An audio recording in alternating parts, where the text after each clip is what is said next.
going to elaborate a little bit on what we've heard so far. Thank you very much, Nadia, and thank you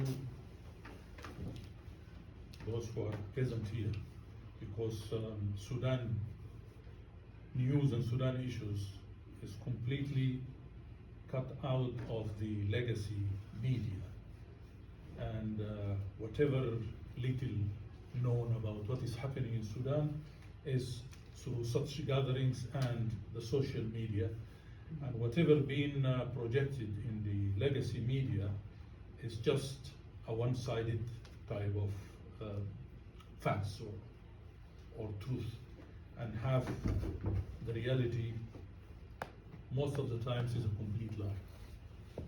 So thank you very much for that. Comrade Khalid covered many of the areas that we as the Sudanese who are really keen to give the facts to the organizations and those who are in somehow could influence some sort of change in the approach and outlook from wherever we are. Britain is actually involved in what is happening there, directly and indirectly, because before the pre-exit, there was an agreement with these renegade militias by the European Union, and they paid like 100 million euros for them to guard the borders of Libya, Sudan, Egypt, to stop what is so-called the illegal migration.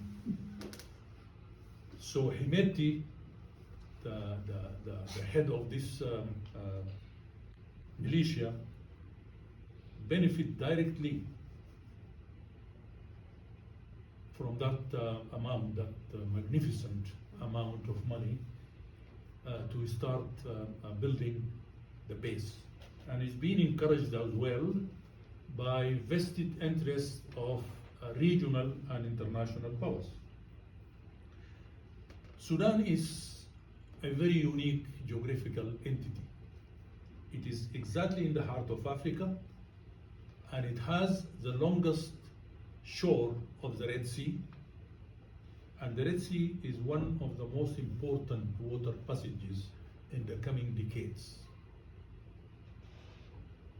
You hear in the news now this sort of pushing and shoving in regard of the Iranians going to close the Hormuz passage, and why United States and Israel itself is trying to change their position in regard of continuing the war. And after they failed to dismantle the Iranian capacity of nuclear, which they claimed that this is the reason for them to enter, when they recognize that by closing that, China is going to be involved, because China is the beneficiary of the oil from the Gulf, and this is her interest, and it's not going to stay on the pavement while somebody is playing there. So water passages in the coming decades is going to be important, and specifically the Red Sea, and specifically the longest shore, which is in Sudan. There is the Silk Road, which is supposed to be coming to the port of Sudan, which is Port Sudan, and there is a plan to build a railway from Port Sudan to the Dakar in the west. And it is just like what you call it, a chess game. Sudan is being used as a chessboard or a ping pong table, and other powers are playing their games there. The vested interest of these international and local powers is actually feeding, not only feeding, it is the cause of the war. Because of the proximity of the Sudan to 7 other African countries. Whatever happens in Sudan is going to seep, is going to spill over. And Sudan is known since independence in 1956, one of the first countries in Africa to gain its independence. 2 years after independence, a military coup d'etat in 58 occurred. Sudanese people, through civil disobedience and civil strife, managed to topple that regime in October 1964. Before, and there was like an election and a parliament.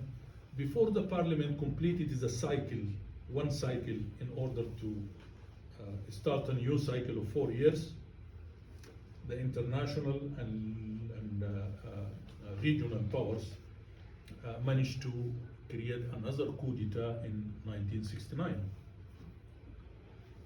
People strived for 16 years until 85. There is another like popular uprisal which took out of power the dictator Jafar Numeri. 4 years after that, the fundamentalist Muslim Brotherhood managed to do their coup d'etat in June 89, and they continued for over 30 years.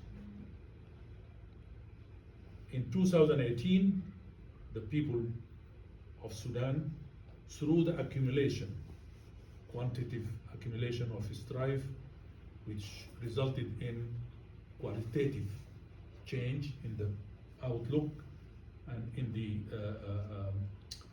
the youth aspirations. So we managed to topple this in April 2019. So why the regional and the international powers are against a democratic civil state in Sudan? Because all the countries around us are puppets of some power, international power or the other. And as I said, that area is being used as a chessboard or ping pong table. So to safeguard their interests, they don't want a democratical, popular, civil state in Sudan. Because Sudan was a leader in opinion in that time. Because the African unity, which resulted in the African Unity Organization, was actually instigated by Sudan. Sudan was one of the founders of PANDOM, the Non-Alliance Coalition. And Sudan was very influential there in the area. So whatever happened in Sudan, definitely it will have a ripple effect in the area. So they want to keep Sudan down as a society, as a political entity. And the other thing is, Sudan is one of the wealthiest countries in that area. We have minerals, we have over 130 million cattle. Sudan has got one of the, actually the largest project. It's Jazeera project, which doesn't need like dams, or it is just because the land is quite smooth and quite plain-like. Hundreds of millions of hectares fertile land which is not being used. Sudan has got the River Nile with its tributaries, the white and the blue, coming from the end of Sudan to the top and going through in the middle with another 13 tributaries. So Sudan is a land of bounty if it is used. the Gulf area, and UAE in particular, is quite heavily involved there because they have been given what you call it, the hire purchase of millions of hectares, $1 for a hectare for 1999 years. It's been rented to them in the most fertile areas, and the Nubian aquifer, one of the biggest underground water reservoirs in the area. The tip of it, which goes into Libya, is actually where the late Gaddafi created what is called the Great River. You know, they just irrigated water from that. That's only the tip of it, and they wanted to use it for agriculture in the desert. So, to give a background about why Sudan is being targeted by international and regional powers, and why it is being dimmed. Nobody talk about it in a meaningful sort of details in the legacy media all over the world. Khalid has covered many of the Comrade Khalid, many of the points that I believe, and I agree with him, that is very important. What we endeavor to ask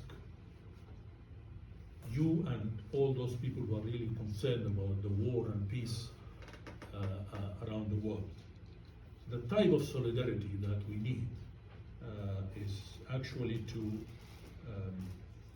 support our campaigns to pressure the officials and the government here to have a different approach to the case of Sudan.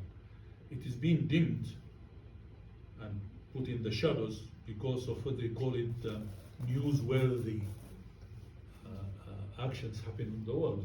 I mean, Ukraine, Gaza, even Iran now. This is not taking out any what you call it, importance of what is happening there, but it could be simultaneously being projected. But because of the points that I emphasized on, they want to keep Sudan on the back burner, because if people knew exactly the reasons and the main what you call it, drives, then people will understand why this country is being treated in this way. So I think I ran out of time, and I know myself a chatterbox, so try to. But thank you, Khalid, because you have saved them a lot of bubbling from my end. What we need is real solidarity. We have demonstrations, petitions, and meetings with parliament groups and influencing our MPs to at least have a serious look and try to stop selling military equipments to Sudan, either directly or by proxy, like what we know. You know, some of the British companies are selling to the UAE, and the UAE is giving it to the RSF, and giving to Saudi and Egypt sending it to the military Al-Burhan. So we need to keep exposing these double standards and this shameful attitude towards the human crisis and the diabolical catastrophe is happening in Sudan. Thank you very much.